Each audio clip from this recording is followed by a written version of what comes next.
Hi everyone, I'm Vanci and here's Ruby and Kelly. In this video, we are going to connect concrete expectations of language use to specific lesson elements. Here we use the lesson plan from the website of Stanford History Education Group. It's basically the teacher's material and the student's material, and our main focus is on the language use and language structure when a class is delivered. In this video, Kelly, Ruby, and I will model our thought process as we think about a content lesson. And we consider the students are new learners of a language in the United States. So the teachers need to consider the purpose of the class is to acquire new content and new language. Hello, it's Kelly, and I'm going to talk a little bit about the teacher material, so the lesson plan, and go over some things about that. So first, the lesson's called Understanding the Black Death, and it revolves around this critical historical question called, how did people in the 14th century understand the Black Death? So it really wants students engaging in historical reasoning or thinking, and they're going to be looking at source text and making an inference with this question. But this question's a little bit difficult, I think, to really understand. How did people in the 14th century understand the Black Death? Because it's a little abstract thinking. You have to think about what people during that time were thinking. It's nothing really concrete.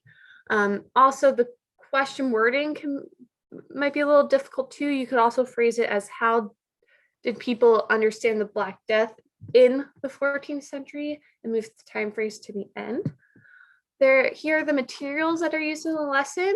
There's a PowerPoint, 2 documents, a graphic organizer, and some final questions.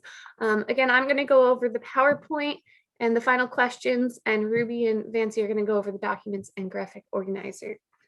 All right, so the teacher gets started by using a PowerPoint to establish background information on the bubonic plague of the 14th century. So I'll just pull up the PowerPoint first.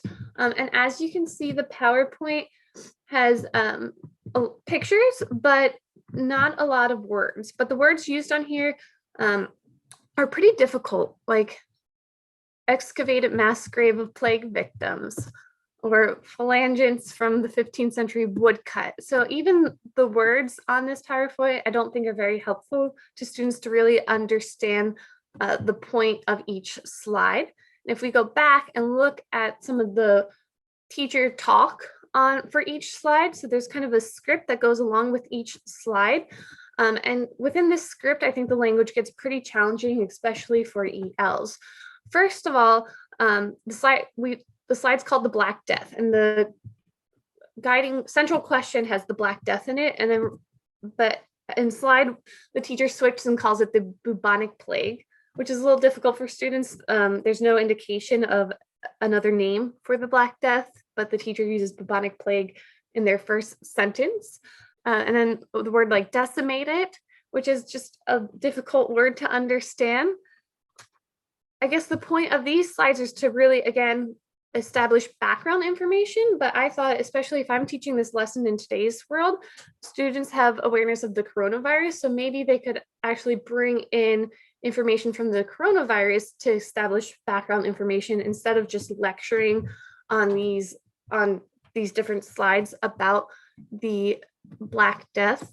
For example, they talk about symptoms of Black Death or bubonic plague, again, with some really hard words like gangrene, which, to be honest, I had to look up what that means. And that's actually when your skin turns black because it loses tissue.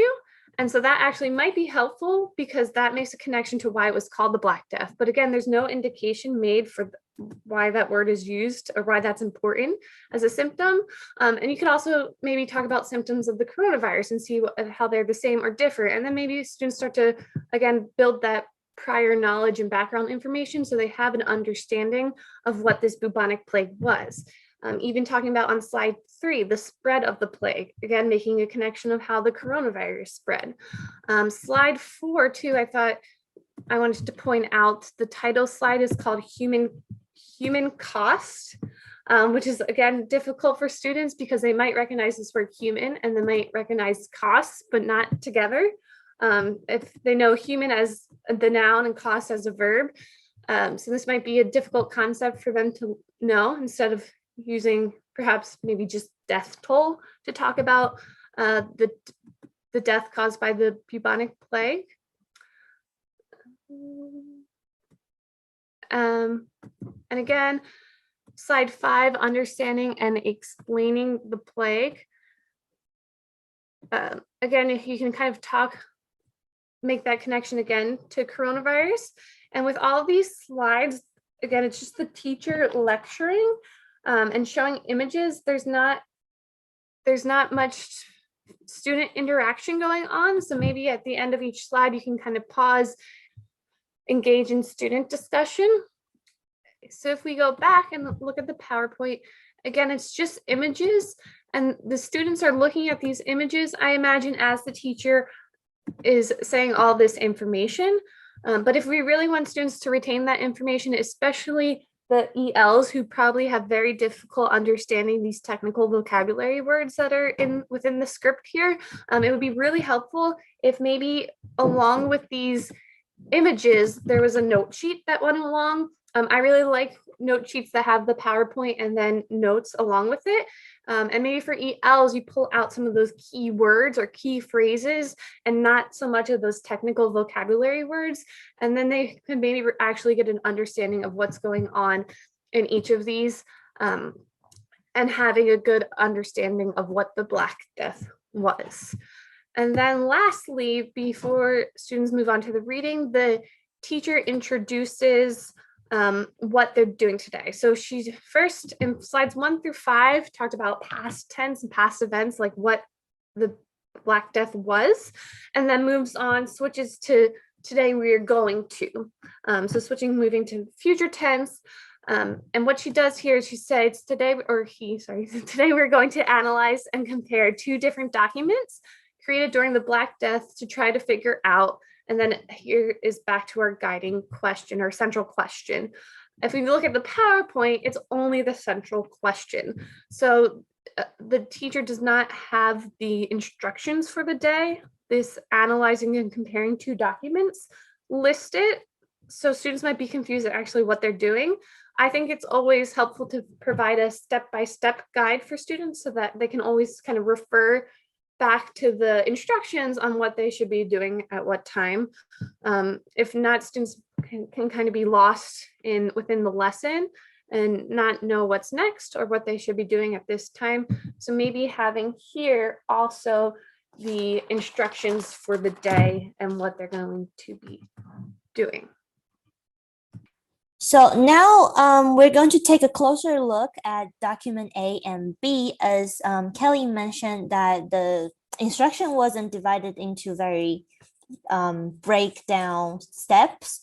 Now, if you look at step number 2, the teacher is going to pass down document A and the graphic organizer together, which I think can be pretty confusing for the students, right? Because they wouldn't know what to do with the 2 pieces of paper. Here you can see that the instruction laid out like this. First, the teacher needs to explain the purpose and directions for reading the document. And the purposes you can see over here is to address the question and to analyze the document. Okay, so to analyze can be pretty abstract for the student. So now I think as a language teacher, we can help the student to think about analyze a little more easier, right? You can say we need to answer the questions on the graphic organizer or things like that to make it easier to understand.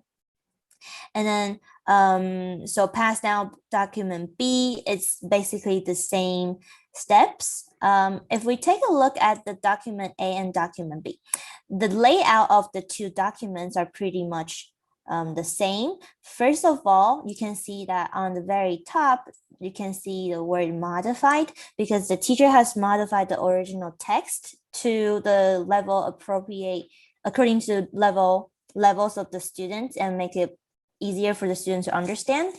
And you can see that document A and the title, they're bolded. So for it's easy for the students to read. above this line, there is a short paragraph of background information about this passage, this article. So the same with document B, that the student can see on the very top, there is a short paragraph talking about the background information. I think this is a good way to help students understand or have some ideas about what they're about to read. So I think this is a good strategy to help the EL learners to have some ideas first before they start reading. And then now if we look at the actual text, you can see that there are some vocabulary that's typed in bold. And if you look down a little, there is a box of vocabulary. So these words are the selected content specific words that the teacher wants the student to focus on. So they're bolded. By using these contextual cues, the students are scaffolded to find the meanings when they can't understand what it means by reading the paragraphs. They can go down to the box over here, which is a contextual cue, to find the definition of these words. And you can see that the page is sectioned because this is the handout that's going to be given out to the students, right? So the page is nicely sectioned into sections. Like the first part is the background information and the actual text and the source of this document, and then the last part is the vocabulary. Same thing with document B right here. All right, and now if we go back to look at the interactions and the instructions that teacher is supposed to give to students, you can see that it doesn't, although it says that students read and students answer and students share, as you can see over here, you don't really see how exactly the students are going to do these things, right? So as language teachers, when you see these things, you want to make sure that you maximize the students' input and output by grouping the students in varieties of ways. So if the students are reading and finishing the documents, they can be doing it either in groups or individually, right? Or if you want them to do in 3 people's groups or 5 people's groups, that's also need to be determined. And when they're sharing, there are different ways to share their answers, right? You can be individual to the class, you can be groups to the class, or you can be in group sharing. So all those are the considerations that content teachers and language teachers want to take into consideration. Okay, so that's about the 2 documents. Now later, Vanci's gonna go through the graphic organizer and tell us what it's going to do with the document A and B. Hi, I'm Vanci. So I'm going to take over from here. It would be tempting to think that our job as linguistic specialists is to simply look at the content that learners must navigate and devise a few language exercises for support. So the students will be asked to do some exercises to test their understandings of the previous documents. Also, this will lead to further knowledge and critical thinking of the topic. As you can see, the main idea of this class is dancing around the topic of how did people in the 14th century understand the Black Death. So if we directly give the students the question, low proficiency students may not be able to come with their own answers and join the discussion. So the teachers need to consider how to scaffold the class and how this topic and question is delivered to the students and how to let them reach the learning objectives. Thus, as a teacher, we should give the students some support and guidance. So we are expanding the topic step by step. Firstly, here are 2 charts that compare and construct above 2 documents. It is about, the first one is about sourcing and contextualization, just some simple questions about the author and other background information. So the students could find evidence to the answer easily from previous documents. And the last question in this section is an open question. The students could write down their own opinions based on the evidence they found previously. But in the lesson plan, I didn't see any instructions about how to do the exercise. So basically, this exercise could be a group work or for the students to gain the benefit from group discussion. If the text is excessive to the low proficiency students, the high proficiency students could always offer some help. And the next chart is about the close reading and corroboration. The students need to think and dig deeper and to find more hidden information in the document. The last question here is a chart. In the chart is more like a summary, and students will need to gather all the information found before and conclude their answer. Similarly, this exercise could also be a group discussion, so the student could group themselves and share their responses to the whole class after the discussion. The last step is some short answer questions. Except the summary, the students will need to think critically to come up with their own answers. Okay, so the teacher ends with the final claims and questions, and these final claim questions are also the questions that are on the last page of the graphic organizers. So I want to talk a little bit about these questions. So the first question says, how do these documents illustrate how people made sense of the Black Death? So this question is a little confusing, and I actually think it's pretty much asking the same question as the central question of how did people in the 14th century understand the Black Death, which is already confusing, and now it adds some more confusion by changing the language and using this word illustrate as the verb. And I don't know about you, but when I first learned illustrate, I pictured drawing. And so I think this, again, could be very confusing. Maybe giving some language support. What I would do as a teacher is maybe look at previous year's responses and see what language students used, and maybe offer those language supports to our Ls when answering this question to guide them in the right direction. The second question says, list 2 to 3 questions you still have about the Black Death and how people understood it. And what I caught with this is actually, first, this and confused me, because do you want questions about the Black Death and also in addition to questions about how people understood it, or do you want questions about the Black Death and how people understood it as one concept or 2 separate concepts? But when I look back at what the students have, it uses the word or, actually, which makes more sense to me, because it can be questions about the Black Death or questions about how people understood the Black Death. But in the teacher question here, it's listed differently, but I prefer the or. I think that makes it a little easier, because it can be questions about the Black Death or questions about how people understood it. And moving on to question 3, it says, what types of documents might you examine to try and answer these questions? So I'm guessing these questions refer to questions, again, confusing. Do these questions in this question refer to the questions the students have in number 2? Or do they refer to these questions listed here? I'm not really sure what questions this question is talking about. And also documents too. What types of documents is a little confusing. Students need to be aware of what types of documents exist, especially if we're talking about documents in the 14th century. I mean, I'm not really sure what types of documents existed then.